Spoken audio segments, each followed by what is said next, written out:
passer un agréable moment dans la présence du Seigneur en allant à la rencontre de sa parole. Amen. Amen. Amen. Alléluia. Je vais Amen. demander à Christine si elle veut bien introduire par la prière ce temps de culte. Merci Seigneur, nous sommes dans la joie d'être rassemblés ce matin en ton nom, dans ta présence.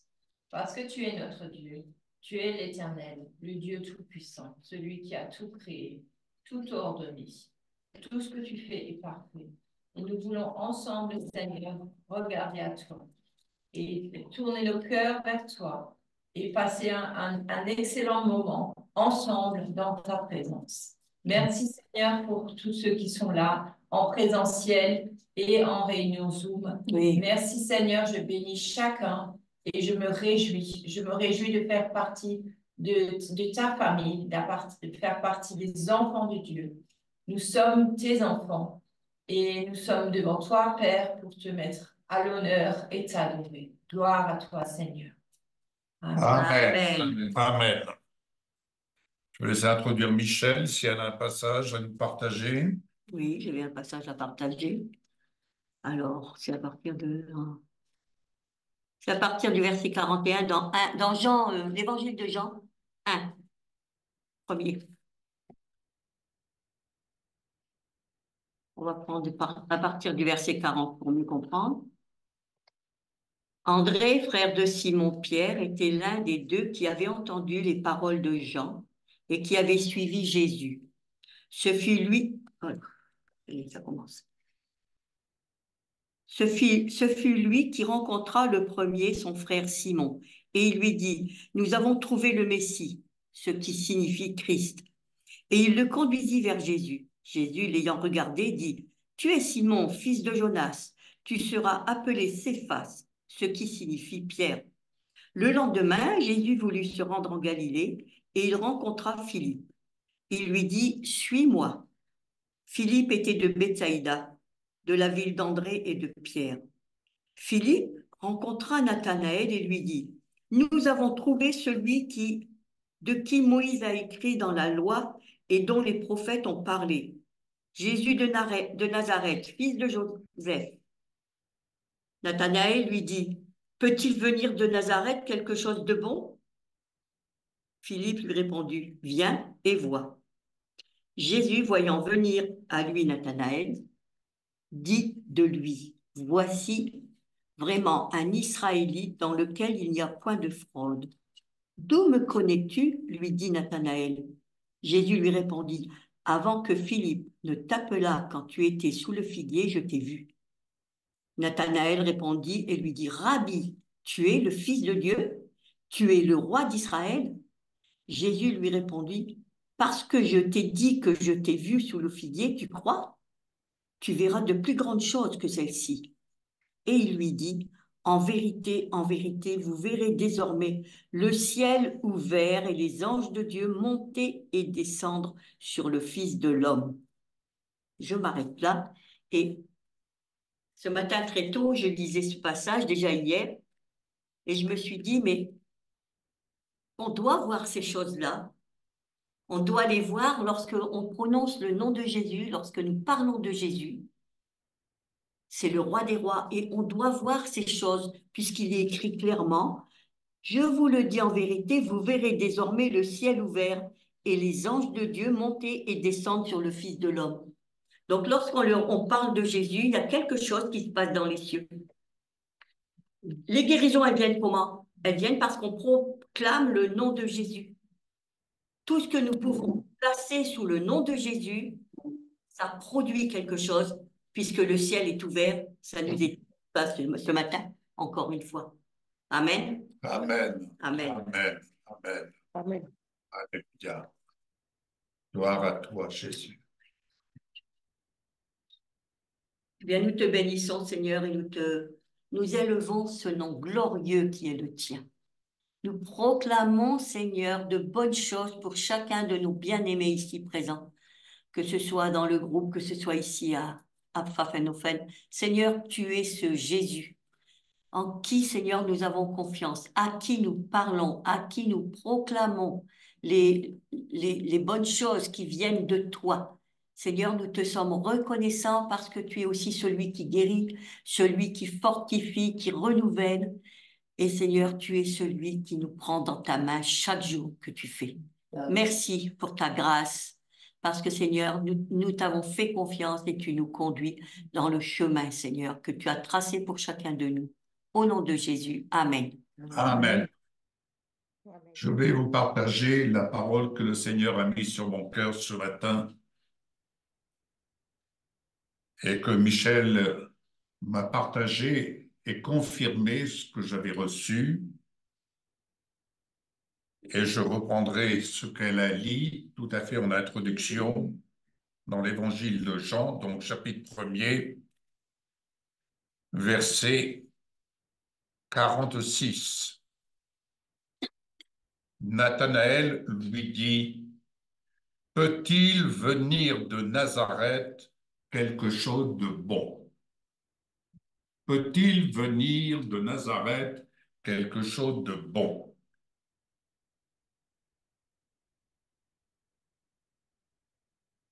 C'est une question qui se pose très souvent aux serviteurs et servantes de Dieu, pardon. Et c'est une question que l'on rencontre dès lors qu'on essaie et qu'on a mission de communiquer une vision.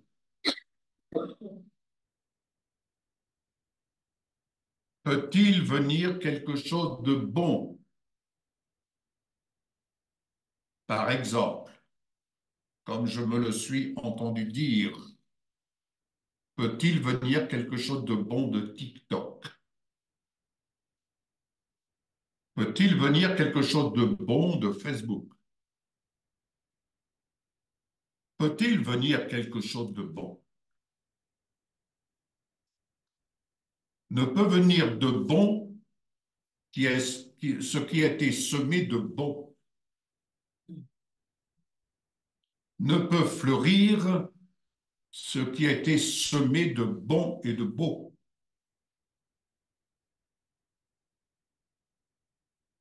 Peut-il venir quelque chose de bon en allant visiter des malades à l'hôpital, visiter des prisonniers? Peut-il venir quelque chose de bon? Peut-il venir quelque chose de bon en allant dans des milieux obscurs?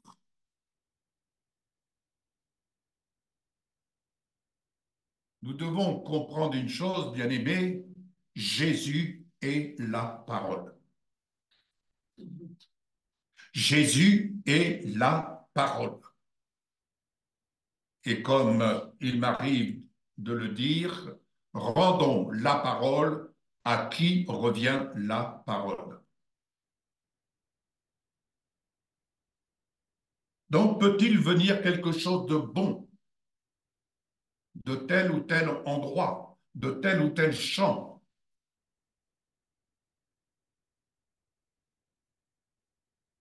Mon âme est bénie. Mon âme est bénie là où le Seigneur me fait grâce de travailler, de semer, d'entretenir son champ.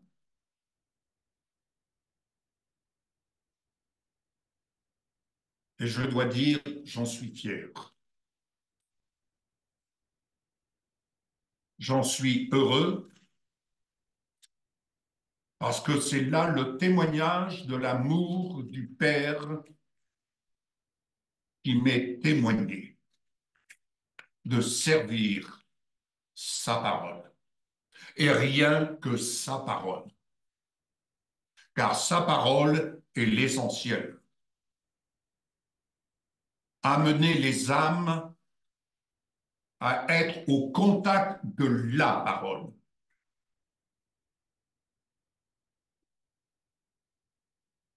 Et non pas forcément à être au contact de mes prières éventuelles. Non, d'être au contact de la parole. là où Jésus passait, les gens étaient au contact de la parole, car Jésus est la parole qui était faite chair.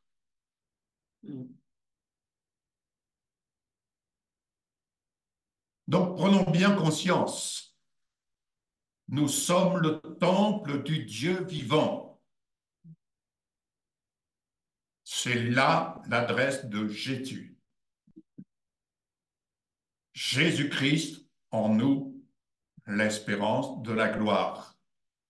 L'espérance de la gloire pour ceux qui gémissent dans le monde. L'espérance de la guérison. L'espérance du salut. L'espérance de la vie éternelle. Pour nous qui sommes porteurs de la vie de Jésus. Et être porteur de la vie de Jésus, c'est avant tout être porteur de la parole vivante. Et être porteur de la parole vivante, bien-aimé, c'est être porteur de l'esprit de vie. Car la parole est esprit et vie avant tout.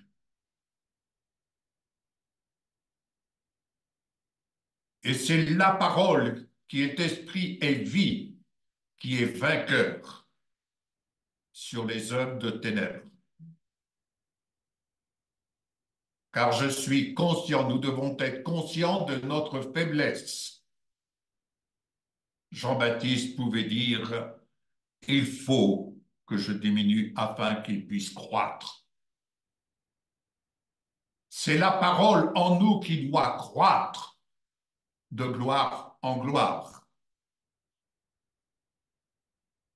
Vase d'argile, le Seigneur fait de nous des vases d'honneur. Et quel est cet honneur que nous avons? C'est d'être porteurs de la parole. Cette parole à laquelle Dieu notre Père rend témoignage. Alléluia. Gloire à Dieu.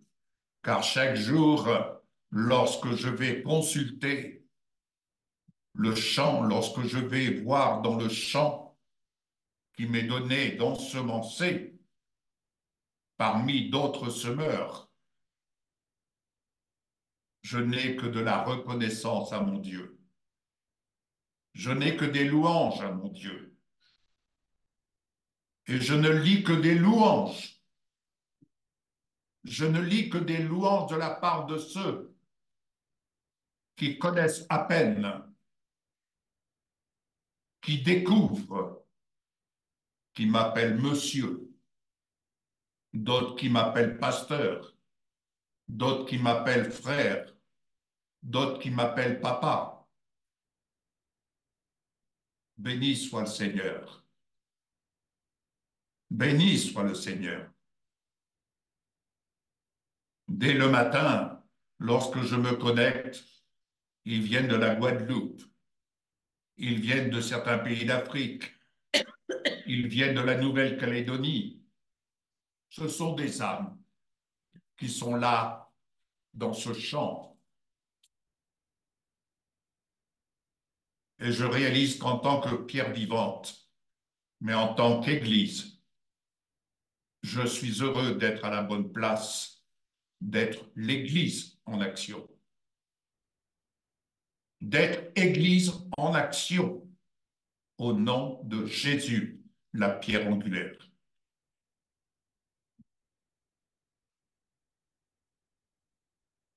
Et lorsque la parole de Dieu est en action, il n'y a pas d'échec. Lorsque nous nous appuyons sur la parole de Dieu, il n'y a pas d'échec. Parce que c'est Dieu qui rend témoignage à sa parole. Nous ne faisons que servir en tant que pierre vivante, serviteur, servante, nous ne faisons que servir ce qui nous vient du ciel. Et nous servons les intérêts du royaume de notre Père. Nous ne servons pas nos intérêts. Ce que nous avons à gagner ne vient que du ciel. Ça ne vient pas de la terre. Notre pain quotidien nous vient du ciel. Il ne vient pas de la terre. Venez avec moi dans l'évangile de Luc au chapitre 5, verset 5, une histoire que vous connaissez très bien, mais je l'intitule Sur ta parole. Quoi que vous décidiez de faire, quoi que vous décidiez de mettre en action dans votre travail, dans votre vie de tous les jours, quelles que soient les décisions que vous ayez à prendre, n'oubliez jamais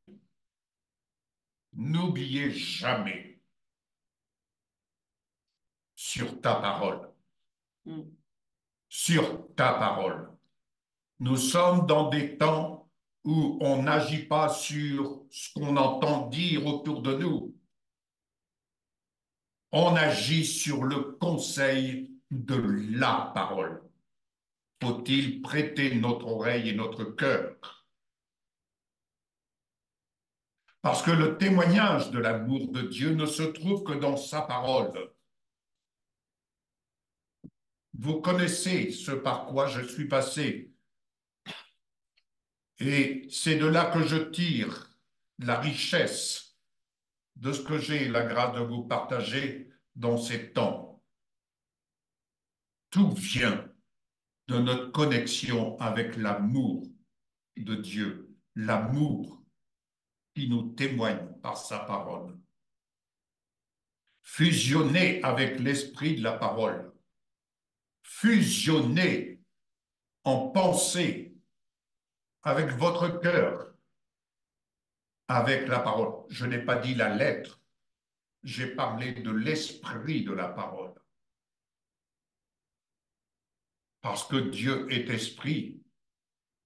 Et n'oublions pas que Jésus nous recommande ce que mon Père recherche. Ce sont des adorateurs en esprit et en vérité. Au verset 5, et je lirai à partir du verset 4 pour mieux introduire. Jésus, lorsqu'il eut cessé de parler, il dit à Simon, « Avance en pleine eau et jetez vos filets pour pêcher. » Simon lui répondit, « Maître, nous avons travaillé toute la nuit sans rien prendre, mais sur ta parole, je jetterai le filet. » Maître, nous avons travaillé toute la nuit et ce n'était pas une mince affaire que d'aller à la pêche la nuit. Ils ont travaillé. Eux, les professionnels de la pêche, ils ont échoué. Ils n'ont rien récolté dans leur filet. Ils n'ont pas dit, Maître, prie pour nous. Non. Ils n'ont pas dit, on va aller se retirer et on va prier, on va jeûner. Non. Comme si nous pouvions tirer force. Alors ne me faites pas dire ce que je ne veux pas dire. Je veux simplement vous amener au contact de la parole et avoir foi dans la parole.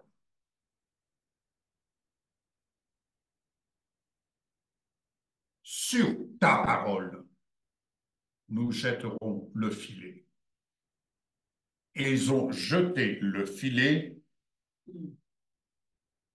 et l'ayant jeté, verset 6, ils prirent une grande quantité de poissons et leur filet se rompait. Bien-aimés, je prie mon Dieu afin que vous viviez au contact de la parole et que vous n'ayez qu'un seul désir, et de pouvoir dire, Père, non pas ce que je veux ni comme je veux, mais comme tu veux, afin de vivre les décisions de ta volonté. Elle est bonne, agréable et parfaite. Oui, je crois une nouvelle génération de disciples qui sont là cachés et qui vont se lever. Et nous allons être surpris agréablement.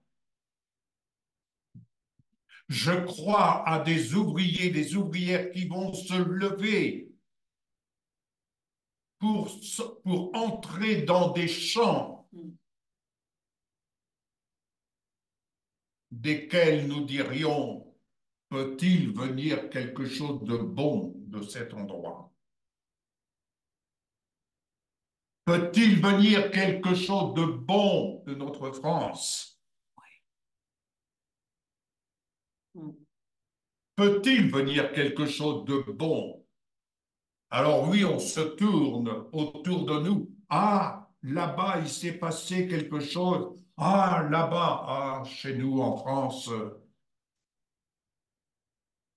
Eh bien, chez moi en France, le Seigneur me fait grâce là où je suis et de là où je suis. Quand je vois des centaines, des milliers de personnes qui viennent simplement cliquer, écouter, entendre et dire leur plaisir d'avoir entendu ce qu'ils ont entendu de la parole. Ce sont là des louanges qui montent au trône de Dieu. C'est aussi simple que cela, car l'évangile ne doit pas être prêché en compliquant la vie des gens. Le message de l'évangile est accessible du plus petit jusqu'au plus grand. Oui. Jésus a dit, venez à moi comme des enfants. Il y a des personnes qui vont me rétorquer, qui vont me parler de telle et telle chose dans leurs croyances.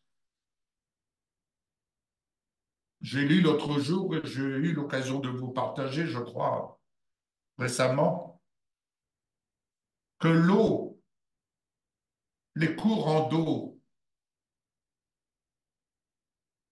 ne vont pas se battre contre des obstacles, ils vont contourner les obstacles.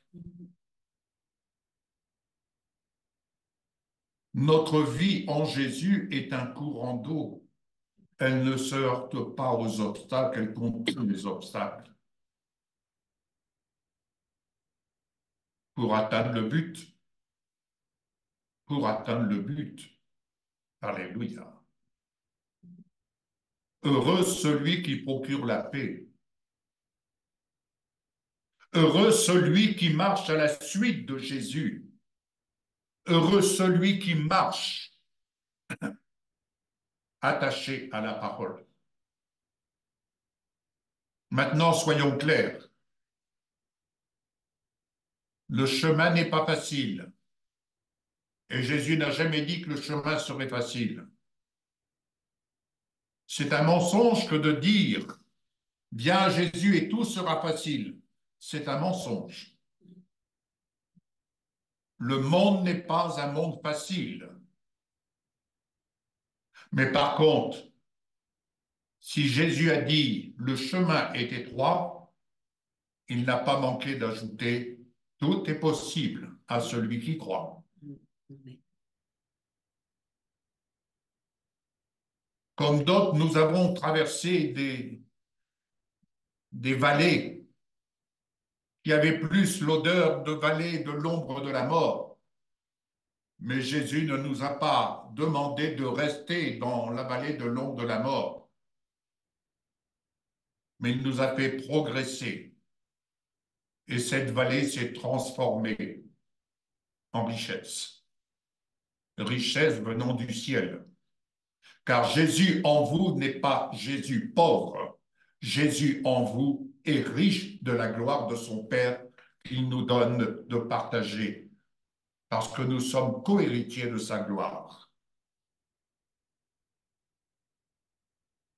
Lorsque je me regarde dans le miroir de la parole, lorsque ce matin, à la première heure, je suis allé pour enregistrer ce que j'avais enregistré pour partager le pain quotidien, partager la parole, c'est ma richesse. C'est ma richesse, c'est mon plaisir. Je peux être en voiture, je m'arrêterai sur un parking pour partager. À qui veut entendre? À qui veut entendre? Car, comme je me suis entendu dire, oh moi, TikTok, Facebook, ça ne m'intéresse pas. Je peux comprendre. J'étais au nombre de ceux-là. Mais peut-il venir quelque chose de bon de TikTok? Eh bien, je peux vous dire que je suis béni en retour d'entendre ce que j'entends de ceux-là qui viennent butiner, si je puis dire, comme des abeilles, qui viennent butiner, que toutes ces personnes qui viennent butiner sur la parole, parce que c'est à Dieu qui rend gloire. C'est à Dieu qui rend. Et ces personnes, je ne connais pas leur vie. Et ça, je vais vous dire, c'est quelque chose que j'apprends à vivre. Et quel plaisir de ne pas connaître leur vie, mais simplement de voir au travers de leurs témoignages, au travers de ce qu'ils peuvent témoigner, je comprends aisément. Dieu seul sait et connaît le cœur de chacun, et Jésus seul, comme il l'a dit, je ne suis pas venu pour condamner, je suis venu pour sauver. Amen. Et l'amour de Dieu, quand on reste dans la perfection de cet amour, l'amour ne suppose pas le mal. On peut voir, on peut s'apercevoir lorsque les gens marchent à côté de la parole et non pas avec la parole, on voit tout de suite la différence. Parce que marcher avec la parole, c'est porter en soi l'impact de la paix de Dieu. Cette paix qui surpasse toute intelligence. Cette paix qui surpasse toute intelligence. Il est vrai que nous avons la grâce d'aller dans certains endroits. Nous l'avons encore vu dernièrement avec Michel. Nous n'avons rien dit, si peu, si peu. Mais la remarque, la réaction, vous nous avez tellement fait du bien par votre présence. Mais cette présence, c'est celle de l'amour du Père. C'est celle de l'amour du Père qui doit émaner naturellement de chacun d'entre nous qui sommes en Jésus, avec Jésus, en communion avec le Père. Alors je voudrais poursuivre, vous donner quelques références qui vont vous permettre, le cas échéant, de passer un bon dimanche. Psaume 119, verset 105. Vas-y, mon frère Emmanuel. Vas-y. Psaume 119, verset 105. Alléluia.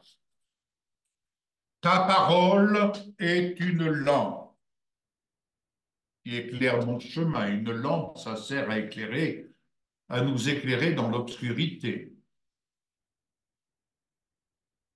Le verset, toujours 119, le psaume 119, au verset 133. Pouvez-vous dire cette prière, par exemple, Seigneur, affermis mes pas dans ta parole. Alléluia. Sa parole est du roc. Sa parole nous rend solides. Sa parole nous rend solides, inébranlables. C'est pas simplement de la parlotte, mais la parole. Lorsqu'elle trouve le chemin du cœur, lorsqu'elle trouve le chemin du cœur, certainement, elle accomplit son œuvre. Toujours le psaume 119, verset 140. Sa parole, elle est entièrement pure. Sa parole est une eau pure. Lorsqu'on boit de cette eau, elle purifie tout notre être intérieur. C'est une eau qui désaltère. C'est une eau qui nous rafraîchit. C'est une eau qui nous débarrasse de tous les soucis, de tout ce qui vient encombrer, rendre impurs, je dirais, nos pensées.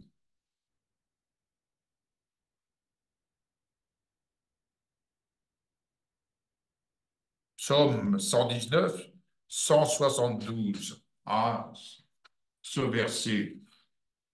Ma langue célèbre ta parole. Ma langue célèbre ta parole. Dieu nous est témoin, nous parlons de diverses choses, Michel et moi, dans la vie de tous les jours, comme vous le faites. Mais Dieu nous est aussi témoin que nous partageons l'un et l'autre beaucoup la parole. Amen. Et cela de notre lever jusqu'au coucher. Nous partageons beaucoup la parole. La parole n'est pas absente au milieu de nous. La parole, elle est vivante au milieu de nous. Et nous nous posons l'un et l'autre des questions et nous en recevons les réponses que nous avons besoin pour servir. Ma langue célèbre ta parole. Alléluia. Psaume 119, verset 11. Je la serre dans mon cœur. Je la serre dans mon cœur. Je me souviens, un de nos pères spirituels, en la personne de T.L. Osborne et de Daisy, son épouse, mais les livres qu'ils ont pu écrire, Comment naître de nouveau, Comment recevoir la guérison miracle, Gagneur d'âme et d'autres. Mais la particularité du succès de ces livres, c'est qu'il écrivait tout simplement la parole. C'est vrai. Je me souviens de ce témoignage d'un de ces livres, Comment recevoir la guérison miracle, qui était trouvé dans une poubelle dans la ville de Bangui par un adolescent. Cet adolescent, il avait un bâton qui permettait de conduire un aveugle, un papy qui était aveugle. Et cet adolescent lui dit, j'ai trouvé un livre, Comment recevoir la guérison. Et cet aveugle, ce papy lui a dit, tu peux me lire ce livre? Ils se sont assis sous un manguier. Et cet adolescent a lu tous les livres. Il a fait toute la lecture d'un seul trait. Et le résultat, bien aimé, en conclusion de la lecture de ce livre, c'est que ce papy avait retrouvé la vie. La parole, elle est vivante. Elle est la source de tout miracle. Si nos prières sont importantes, faut-il qu'elles soient inspirées de la parole? Faut-il qu'elles soient fondées sur la parole, sur les décisions de la volonté de Dieu? et la volonté de Dieu, ce n'est pas de dire j'ai des choses à vous apprendre et je vais vous mettre dans l'épreuve, dans la maladie. Non, c'est un mensonge. Car dans toute épreuve, le Seigneur nous donne le moyen d'en sortir. À nous de nous mettre en action, d'aller chercher dans la parole le moyen d'en sortir. Alléluia. Psaume 119, verset 101.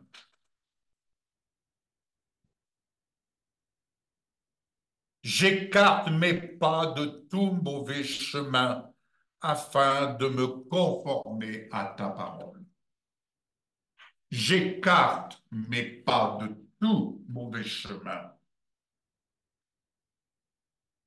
Généralement, quand on emprunte un mauvais chemin, c'est parce que nous suivons nos propres désirs plutôt que de suivre et de soumettre notre esprit aux désirs du Seigneur, aux décisions de sa volonté qui est bonne, agréable et parfaite pour nous dans le temps présent que nous vivons.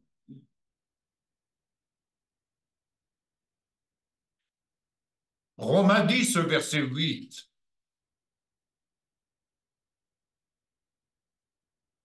Jésus est à la bonne adresse lorsqu'il fait de toi son temple, le temple du Dieu vivant.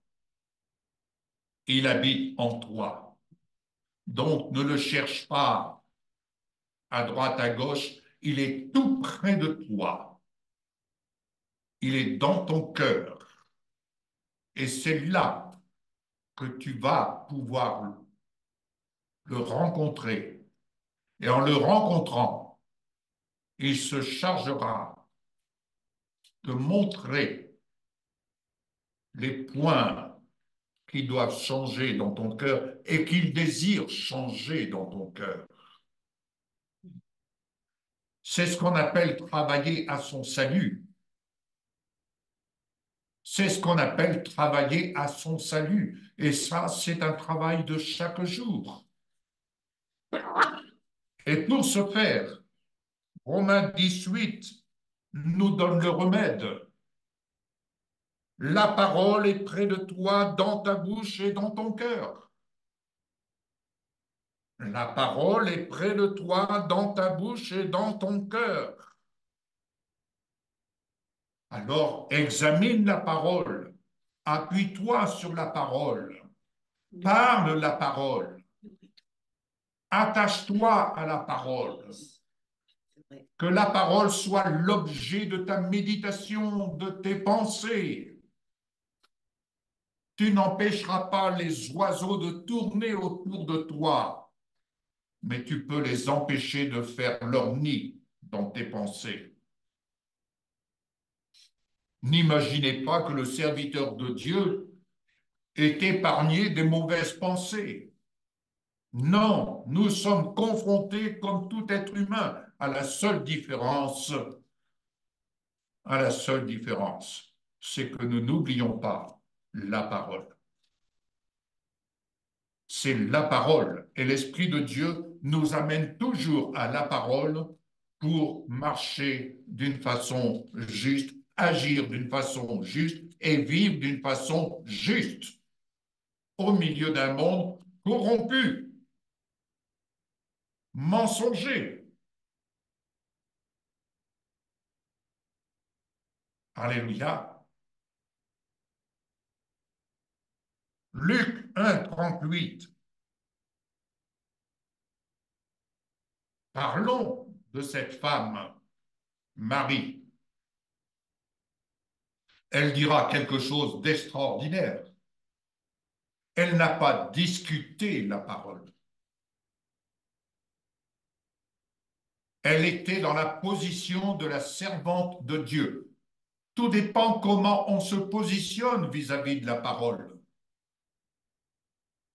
Quelqu'un me disait il y a quelque temps, je n'aime pas lire et je n'aime pas lire la Bible. Et en vous écoutant, j'étais très en colère. Mais après vous avoir écouté, j'ai compris.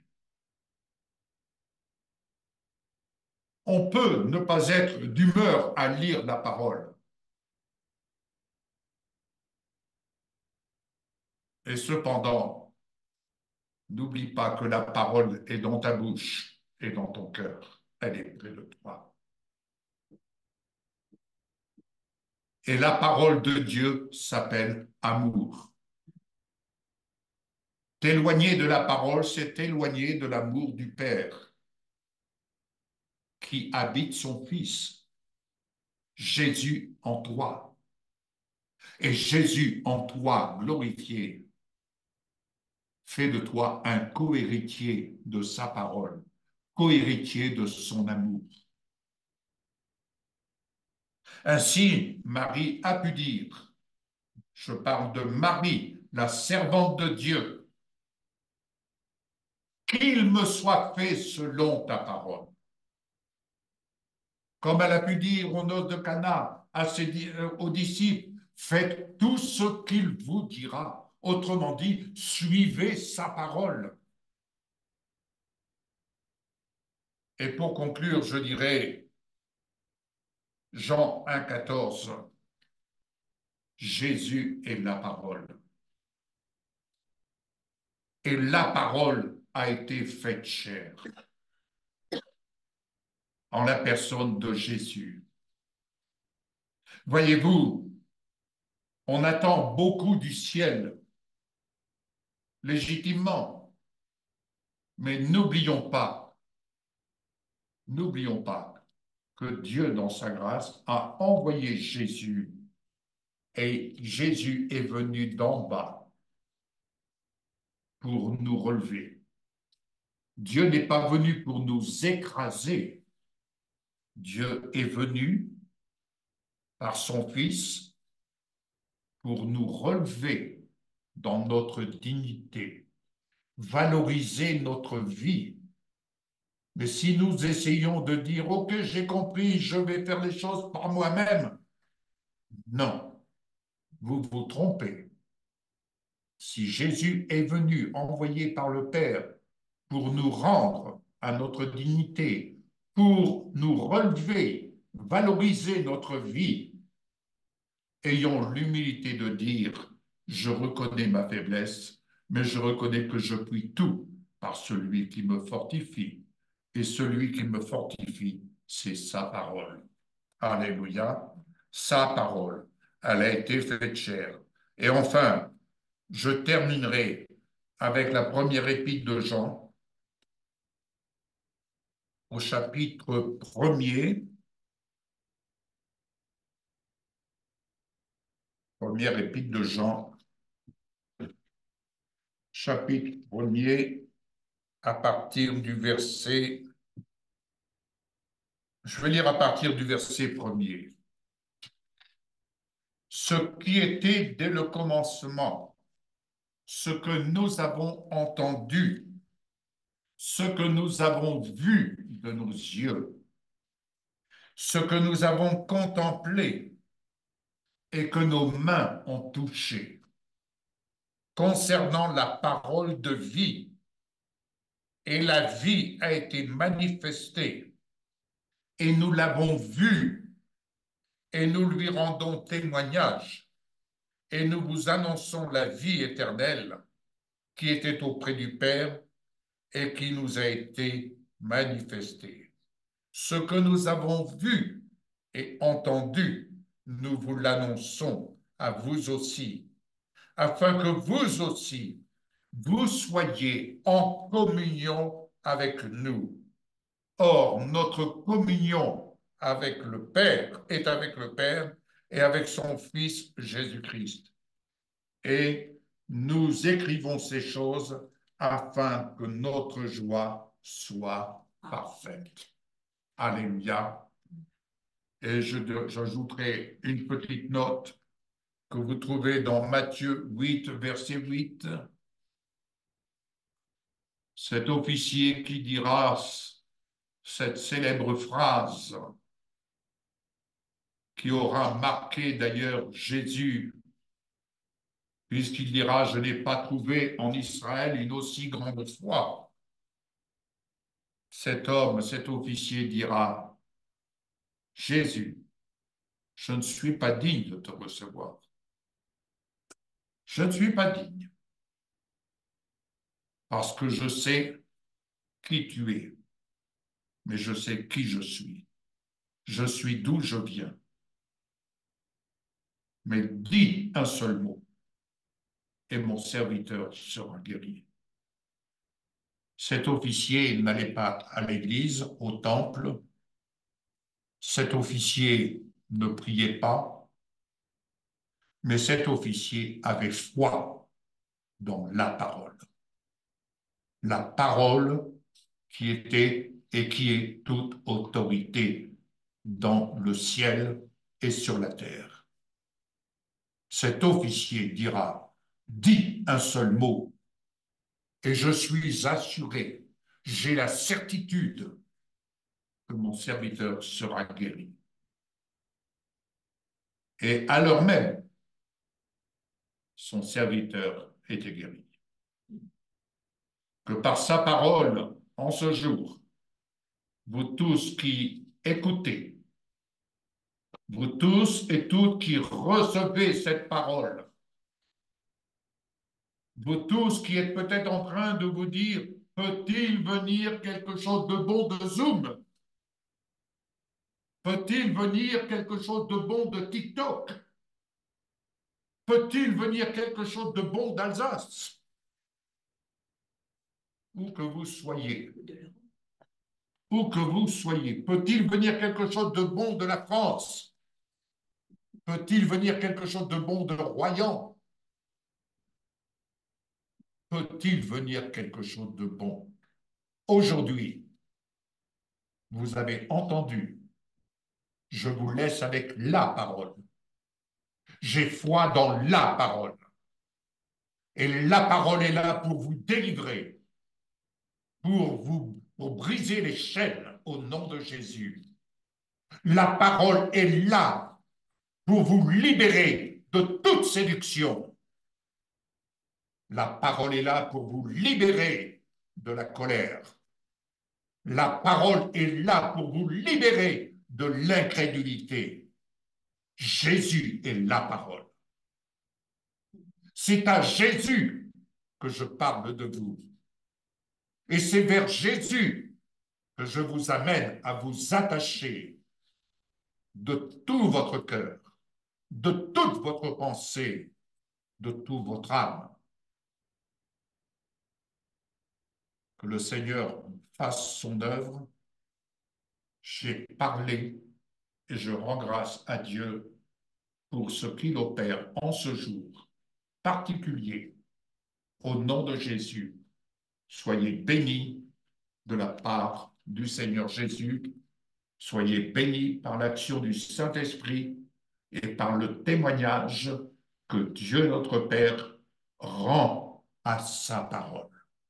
Jésus n'est pas homme pour mentir. Laissez tomber vos doutes, ne nourrissez pas vos doutes, mais nourrissez la foi et la foi qui vous élève de gloire en gloire. Amen. Amen. Amen. Amen. Alors Yves, je vais te rejoindre si nous avons le temps. Nous avons le temps? Vas-y, vas-y.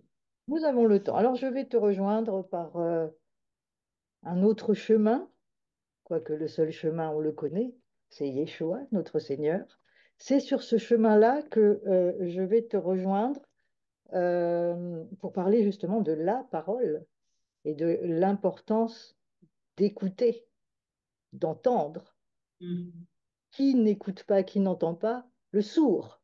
Alors venez avec moi dans Marc au chapitre 7, à partir du verset 31, et je lirai jusqu'au verset 37, un passage que vous connaissez bien, certainement si vous êtes des lecteurs de la parole ou dont vous avez peut-être déjà entendu parler. Et eh bien, nous allons parler justement de ce passage important qui m'est apparu sous un autre éclairage. C'est vrai que la parole de Dieu est tellement magnifique, tellement merveilleuse, qu'on peut la lire sur plusieurs dimensions, plusieurs dimensions. Et c'est ce qui est extraordinaire avec la parole de Dieu.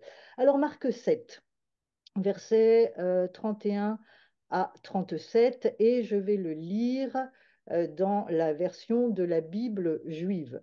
Je le précise pour ceux qui ne sont pas habitués à entendre des mots hébreux. Alors, Yeshua. Yeshua, c'est le nom de Jésus en hébreu, c'est son nom. Yeshua quitta le territoire de Tyr et passa par Sidon vers le lac de Kinéret en direction de la région de la Décapole. On lui amena un homme sourd qui avait des difficultés à parler et on le pria de lui imposer les mains. Le prenant à part, loin de la foule, et Yeshua mit ses doigts dans les oreilles de l'homme, prit de la salive et lui toucha la langue. Puis, levant les yeux au ciel, il poussa un soupir et dit Ipatar, c'est-à-dire en hébreu, ouvre-toi. Aussitôt ses oreilles s'ouvrirent, sa langue se délia, et il se mit à parler correctement. Yeshua leur ordonna de n'en parler à personne, mais plus il leur défendait, plus il s'empressait de publier la nouvelle. Les gens étaient frappés d'étonnement, ils disaient, tout ce qu'il fait, il le fait à merveille, il fait même entendre les sourds et parler les muets. Yeshua, Jésus donc, quitte le territoire de Tyr et de Sidon et il se dirige vers le lac de Kinéret, c'est-à-dire la mer de Galilée. Et la mer de Galilée, c'est toujours dans la Bible l'image du céleste, c'est-à-dire de l'eau d'en haut, à l'image de la mer morte, qui est l'image du terrestre. Donc Jésus se dirige vers la mer de Galilée, c'est-à-dire il marche vers le céleste en direction de la région de la Décapole. La Décapole, c'est quoi? C'est-à-dire 10 villes. 10, là encore, c'est le chiffre du divin, c'est celui qui représente Dieu. Pourquoi? Eh bien parce que la 10e lettre de l'alphabet hébreu est la lettre Yud, et Yud, c'est la première lettre du nom divin, Yud et Vav, et qui est le nom de l'Éternel. Yeshua, donc Jésus, se dirige vers le céleste. Et sur ce chemin du céleste, il faut bien garder ça à l'esprit hein, dans tout ce que je vais vous dire. Nous nous dirigeons et Jésus se dirige vers le céleste. Et sur ce chemin, on lui amène un homme sourd qui s'exprime avec difficulté. Alors, restons dans cette dimension du céleste, donc, parce que bien sûr, sur le plan terrestre, cet homme a été guéri physiquement. Ce sourd a été guéri. On sait que Jésus guérit les malades. Tu en parlais, Yves, avec cet aveugle qui a été guéri rien qu'en entendant la parole à la lecture du livre d'Osborne. Voilà, on sait que Jésus guérit physiquement et il est certain qu'il est question là, quand on prend dans une dimension, que cet homme a été guéri de sa surdité. Mais ce qui nous intéresse ce matin, et ce que j'ai à cœur, moi, de vous partager, c'est la surdité spirituelle qui peut tous nous atteindre à un moment de notre vie. Alors tout d'abord, qu'est-ce que ça signifie être sourd? Et ça, c'est intéressant, Yves, tu vas beaucoup aimer, parce que le mot sourd en grec, kophos, pardon, signifie obtus. Et tu parlais de certaines personnes eh bien, qui peut-il venir quelque chose de bon de Nazareth, des champs de mission. On peut être obtus à certains champs de mission qui nous sont donnés à nous, mais pas aux autres. On Ouais. peut être obtus. Ça signifie également, le mot source c'est intéressant quand même, ennuyeux et, et c'est là que c'est très intéressant, défectueux de la langue. C'est intéressant, défectueux de la langue. Et en hébreu, le mot signifie aussi, donc être sourd physiquement, mais être muet et être sans parole. De quelle parole s'agit-il? De quelle langue s'agit-il? Eh bien, c'est ce que nous allons voir. Donc, c'est intéressant parce que cet homme qui est sourd, il s'exprime donc avec difficulté. Il vous est certainement arrivé, comme à moi, de traverser des temps où on n'entend pas la voix de Dieu pour diverses raisons. Bah, peut-être parce qu'à un certain moment, on est obtus et qu'on reste sourd à son appel. Mais là, ce n'est pas mon propos, mais c'est quand même à prendre en compte parce qu'on peut auréoler de chrétienté être obtus. Être obtus à la révélation, être obtus à la nouveauté, être obtus à l'Esprit de Dieu et donc rester sourd. Alors, ce qui m'intéresse donc, c'est la conséquence de ce qui se passe quand on est sourd. Et bien, quand on est sourd, on a des difficultés à s'exprimer. On est défectueux de la langue. Et là, je parle sur le plan spirituel. La langue, c'est le langage. On en a parlé il n'y a pas très longtemps à l'occasion de la Pentecôte. D'ailleurs, vous savez que la Pentecôte, c'est Shavuot, et sur le calendrier hébraïque, nous ne sommes pas à la même date puisque Shavuot pour les Juifs, vous le savez, c'est le don de la Torah. C'est quand Moïse a reçu sur le mont Sinaï la Torah. C'est Shavuot. Eh bien, Shavuot, le peuple d'Israël va célébrer Shavuot le 12 juin, dans quelques jours. Et donc, l'histoire de cet homme a quelque chose à voir, figurez-vous, avec la Pentecôte, avec Shavuot. Mais je vous en reparlerai dans quelques instants. Alors, on amène cet homme à Jésus et on lui demande d'imposer sa main sur lui. Alors, que fait Jésus? Il le prend premièrement, il le prend à part, loin de la foule. Mhm. Notez que c'est Jésus qui le met à part et qui l'éloigne de la foule. Pourquoi est-ce qu'il fait ça? Pour partager avec lui un moment d'intimité, un moment de grande proximité. Dans nos périodes de surdité, les périodes où nous sommes malentendants, quelle qu'en soit la raison, à un moment, Yeshua va nous mettre à part, loin de la foule, du brouhaha de notre quotidien, de nos soucis, pour ouvrir nos oreilles. Alors qu'est-ce qu'il fait, loin de la foule? Il met ses doigts dans les oreilles de l'homme, crache et lui touche la langue. Je ne sais pas si vous avez essayé d'imaginer la scène. Il lui met les doigts dans les oreilles, il crache et avec sa salive, il touche sa langue. J'ai essayé plusieurs fois, avec plusieurs versions dans ma tête, d'imaginer ce moment. En tout cas, c'est un moment très, très, très intime entre Mhm. cet homme qui est sourd, qui a du mal à s'exprimer, et Yeshua. Et vous savez que Jacques Collin parlait récemment dans un message sur Shavuot, justement, il parlait du face-à-face avec Moïse, et il disait qu'en fait, le face-à-face de l'Éternel avec Moïse, euh, il s'est passé une fusion des dieux, des deux visages. C'est extraordinaire. Fusion des dieux, des deux visages entre Moïse et l'Éternel. Et là, je ne sais pas s'il y a eu fusion avec cet homme sourd. En tout cas, il y a eu une proximité des deux visages évidente. Donc, Jésus, Chouraki traduit, il jette ses doigts sur les oreilles. Il crache, prend sa salive et lui applique sur la langue. Bon, c'est un moment de grande, grande intimité. Alors les oreilles, pourquoi? Parce que nos oreilles, qui nous servent à entendre, sont surtout le lieu de réception de la révélation divine. Parce que dans la Torah, Jésus met ses doigts. Pourquoi les doigts?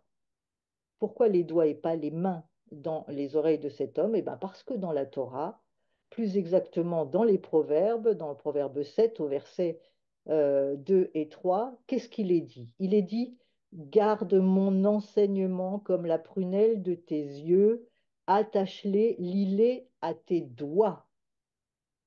Hmm. C'est ce qu'on appelle, vous avez certainement vu, les juifs pieux, les juifs pratiquants, ils ont les téphilines. Ils ont la Torah, la petite boîte qui garde la Torah sur la tête, et puis ils ont ces bandes de cuir qu'ils lient jusqu'à leurs doigts. Ce sont les enseignements. Jésus, à ce moment-là, donc, met l'enseignement, ses enseignements, dans les oreilles de cet homme qui est sourd. À cet instant, je vous le rappelle, nous sommes toujours dans le céleste. Jésus donc met ses enseignements dans les oreilles de cet homme, puis sa salive sur sa langue. La salive, vous l'avez noté si vous êtes des lecteurs de la Bible, c'est un mode opératoire que Jésus utilise souvent. Il l'utilise notamment avec cet homme aveugle, euh, sur les yeux duquel il applique de la boue faite avec sa salive. Et là, nous avons une forme de recréation.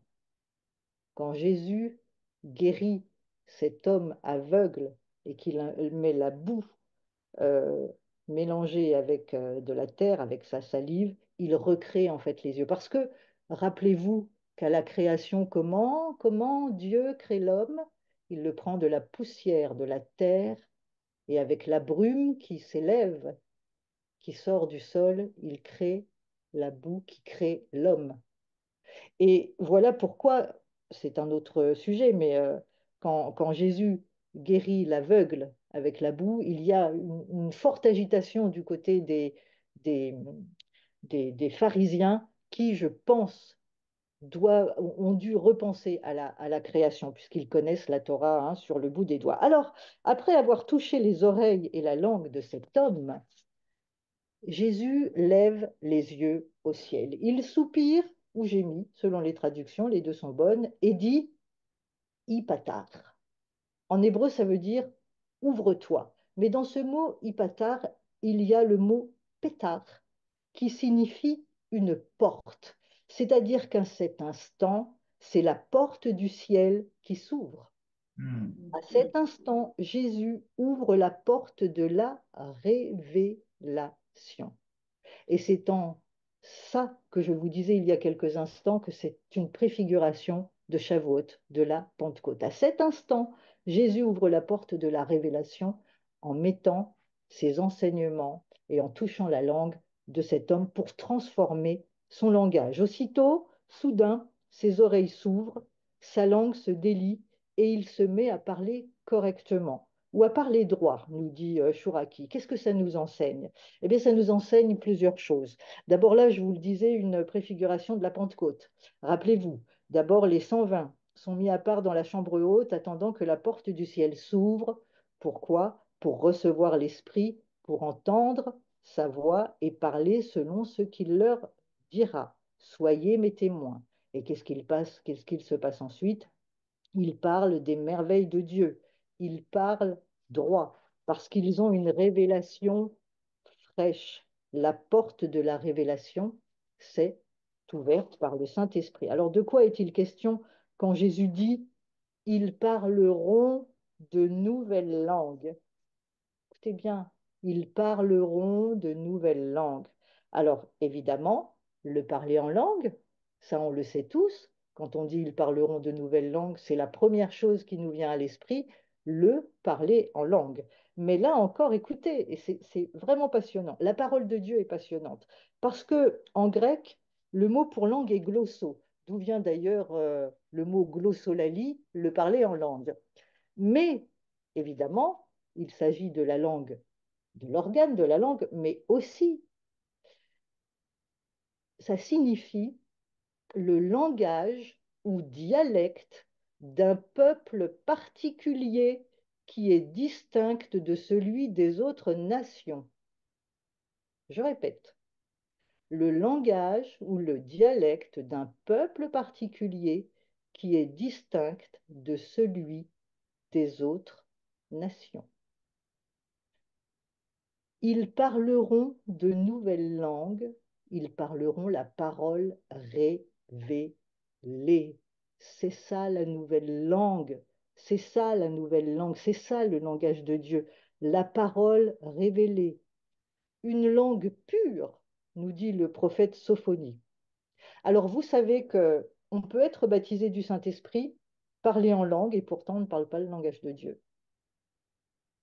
Combien sont ceux qui sont baptisés du Saint-Esprit, mais qui ne parlent pas une parole fraîche, une parole révélée? Hmm. Dans la chrétienté, malheureusement, beaucoup sont baptisés du Saint-Esprit, parlent en langue, mais ne parlent pas la parole de Dieu, ne parlent pas cette parole fraîche, révélée. Et combien sont ceux-mêmes qui parlent une parole d'accusation, une parole qui accuse, une parole qui tue? Pourquoi? Parce que la lettre tue, mais l'esprit vivifie. On peut être baptisé du Saint-Esprit, parler en langue, mais s'arrêter juste au parler en langue parce qu'on croit. Mais la nouvelle langue, parler des nouvelles langues, ce que nous dit Jésus, ils parleront de nouvelles langues, ils parleront la parole révélée. Et ils parlent la parole révélée à partir du moment où ils sont baptisés du Saint-Esprit et qu'ils parlent cette langue fraîche, révélée. Et qu'est-ce qu'ils disent? Ils parlent des merveilles de Dieu. Ils parlent des merveilles de Dieu. Alléluia.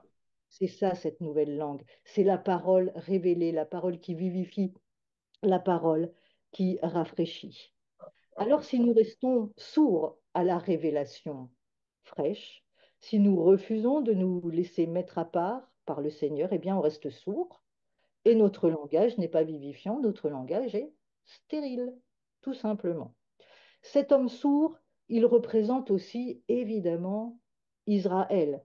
Vous savez que pour le peuple juif, l'écoute est quelque chose de primordial. Vous savez, vous connaissez, écoute Israël. Adonai est notre Dieu, Adonai est un. Shema Israël, Adonai Eloheinu, Adonai Echad. Deutéronome 6, 4 dans l'Ancien Testament pour ceux qui voudront lire ce passage. D'ailleurs, on va le lire. Deutéronome, qu'est-ce que dit cette parole? Shema Israël, Adonai Eloheinu, Adonai Echad, écoute Israël, Adonai, notre Dieu, Adonai est un. Et tu aimeras Adonai ton Dieu de tout ton cœur, de tout ton être et avec toutes tes ressources. Ces commandements que je te donne aujourd'hui seront sur ton cœur et tu les enseigneras attentivement à tes enfants. Tu en parleras lorsque tu seras assis chez toi, lorsque tu voyageras sur la route, lorsque tu te coucheras, lorsque tu te lèveras, tu les attacheras à ta main comme un signe, tu les mettras sur un bandeau autour de ton front et tu les écriras sur les linteaux de ta maison et de ta porte. Shema Israël, Adonai Eloheinu, Adonai Echad. Chose extraordinaire dans l'hébreu, c'est que par moment, certaines lettres, ça s'appelle aussi des signes, hein, l'alphabet hébreu, les lettres, ce sont des signes. Par moment, certaines lettres sont plus grandes que les autres. Cela signifie qu'elles sont plus importantes que les autres et qu'il faut vraiment y prêter attention. Et dans le cas du Shema Israël, Adonai Eloheinu, Adonai Echad, la première lettre de Shema, dans Shema, la première lettre du premier mot, euh, est la lettre Aïn. Et la dernière lettre du mot Echad, donc hein, Shema Israël, Adonai Eloheinu, Adonai Echad, c'est la lettre Dalet. Et la lettre Aïn et la lettre Dalet forment le mot Aide. Et qu'est-ce que c'est, Aide? C'est témoin. Témoin. Israël est le témoin de Dieu.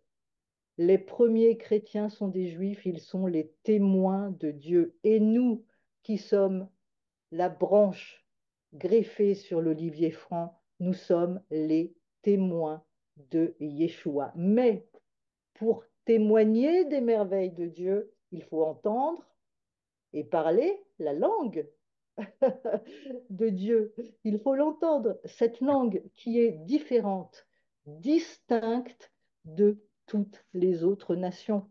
Écoutez, enfin, oui, Shema, Shema, les amis, le, le langage que nous entendons dans le monde qui nous entoure, dans les nations, n'est pas le même que le nôtre. Si nous parlons leur langage, nous serons stériles. La seule façon d'être fertile dans la présence de Dieu et dans le monde de Dieu, c'est d'écouter, d'être les témoins vivifiés, les témoins rafraîchis, les témoins qui parlent sa langue à lui. Et sa langue à lui, c'est la parole. Ce sourd, donc, c'est Israël, que le Messie va prendre à part et guérir, à qui il va ouvrir les oreilles, la révélation. Mais c'est nous aussi qui avons besoin chaque jour de nous mettre à part pour entendre sa voix. Alors comment entendre sa voix? Dans sa parole. Parce que sa voix, c'est sa parole. Et sa parole, c'est sa voix. On rêve d'entendre sa voix, mais sa voix, c'est sa parole. On l'entend, sa voix. En lisant sa parole, on entend sa voix. Sa voix, c'est sa parole, et sa parole, c'est sa voix. Lisons Ésaïe 29, 18. J'ai presque terminé. Ésaïe 29, 18. Dans l'Ancien Testament.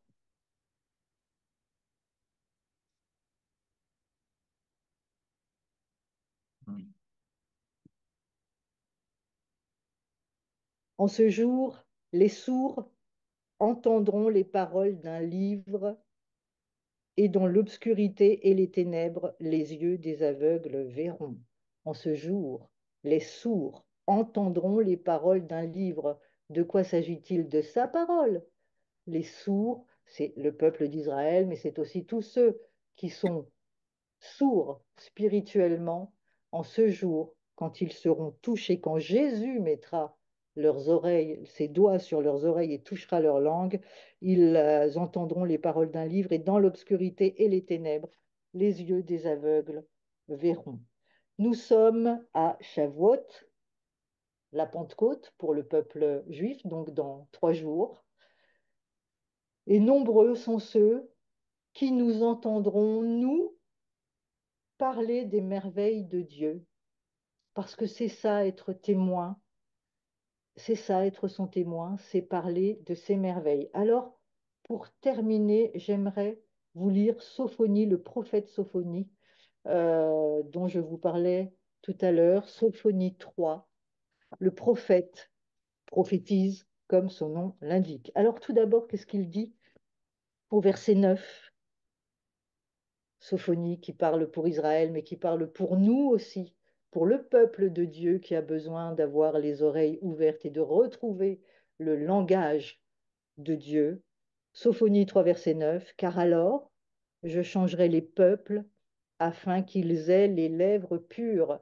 Qu'est-ce que c'est avoir les lèvres pures, sinon que de parler la parole pure, la parole vivifiante, la parole qui coule de l'eau d'en haut et qui vivifie et qui rafraîchit, c'est la parole de Dieu. Car alors je changerai les peuples afin qu'ils aient des lèvres pures, pour que chacun d'eux invoque le nom d'Adonai et le serve d'un commun accord. D'un commun accord. L'unité, on en revient toujours à l'unité et à l'amour dont on parlait tout à l'heure. Alors pour terminer, j'aimerais prophétiser avec Sophonie sur le peuple d'Israël, particulièrement, qui connaît des temps tellement difficiles. Ce peuple est le peuple témoin, et c'est pour ça qu'ils connaissent des temps difficiles, parce qu'on veut les faire taire, parce que ce sont eux qui portent la parole, qui portent la Torah et qui nous l'ont amené à nous. Alors j'aimerais, avec Sophonie, proclamer ces paroles de Sophonie pour terminer à partir du verset 16 et jusqu'au verset 20, mais je le proclame aussi sur tout le peuple de Dieu, peuple chrétien. En ce jour, on dira à Yerushalayim, ne crains pas, Sion, que tes mains ne faiblissent pas. Adonai, ton Dieu, est là avec toi. Comme un héros, il sauve. Il se réjouit de toi. Il est dans la joie. Il te renouvelle dans son amour. Il jubile et pousse des cris de joie à cause de toi. Je rassemblerai ceux des tiens qui pleurent sur les fêtes établies et portent le poids de la honte, car ils ne peuvent pas les observer. Lorsque ce jour viendra, j'agirai envers tous ceux qui vous oppressent. Je délivrerai celle qui est boiteuse, je rassemblerai celle qui avait été chassée, et je ferai de ceux dont la honte s'était répandue sur la terre un objet de louange et de renom.